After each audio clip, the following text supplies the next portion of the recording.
got so much motherfucking design on right now. Break it down, bring it back, make it clap. I got 3 old thoughts, new block, where that thing. Bitches on my line, and you know. Di sini saya akan membahas mengenai jenis layanan dan bimbingan konseling. Pertama-tama kita ke pengertian layanan bimbingan dan konseling. Layanan bimbingan dan konseling merupakan bagian integral dari pendidikan Indonesia dalam upaya membantu siswa agar mencapai perkembangan yang optimal sesuai dengan potensi yang dimilikinya. Jenis layanan bimbingan dan konseling ada berbagai jenis dan di sini saya akan membahas 5 jenis, yaitu layanan orientasi, layanan informasi, layanan pembelajaran, layanan penempatan dan penyaluran, serta layanan penguasaan konten. Yang pertama ada layanan orientasi. Layanan orientasi adalah layanan bimbingan yang dilakukan untuk memperkenalkan kepada peserta didik baru dan atau seseorang terhadap lingkungan yang baru mereka masukinya. Fungsinya itu untuk membantu peserta didik agar dapat dengan segera menyesuaikan diri dengan tuntunan-tuntunan yang berlaku pada situasi baru tersebut. Isi layanan orientasi adalah berbagai hal yang berkenaan dengan suasana, keadaan, lingkungan, fisik, serta objek-objek yang baru bagi peserta didik. Lalu yang kedua ada layanan informasi.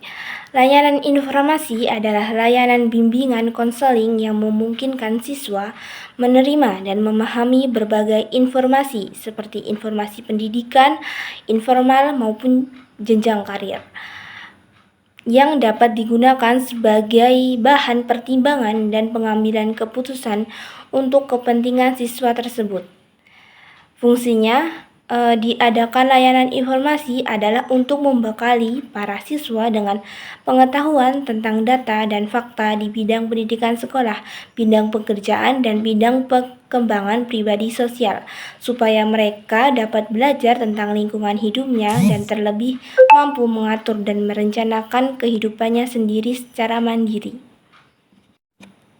Lalu yang ketiga ada layanan pembelajaran. Layanan pembelajaran adalah layanan bimbingan dan konseling yang memungkinkan peserta didik mengembangkan diri berkenaan dengan sikap dan kebiasaan belajar yang baik, materi belajar yang cocok dengan kecepatan dan kesulitan belajarnya, serta berbagai aspek tujuan dan kegiatan belajar lainnya.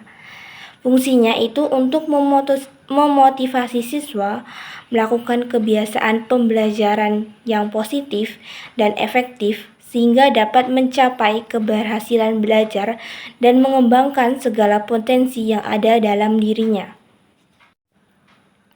Lalu yang keempat ada layanan penempatan dan penyaluran. Layanan penempatan dan penyaluran merupakan salah satu layanan bimbingan dan konseling.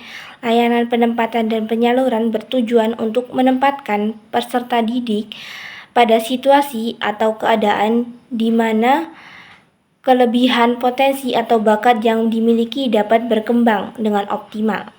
Fungsinya itu untuk menempatkan peserta didik pada situasi atau keadaan di mana kelebihan potensi maupun bakat yang dimiliki dapat berkembang secara optimal. Lalu yang terakhir ada layanan penguasaan konten. Layanan penguasaan konten adalah layanan bantuan kepada peserta didik sendiri-sendiri maupun kelompok untuk menguasai kemampuan atau kompetensi tertentu melalui kegiatan belajar. Tujuannya itu untuk memahamkan, mengembangkan, dan membelajarkan siswa terhadap suatu konten tertentu yang disesuaikan dengan kebutuhan siswa. Sekian video dari saya, kurang lebihnya saya mohon maaf. Saya akhiri. Wassalamualaikum warahmatullahi wabarakatuh.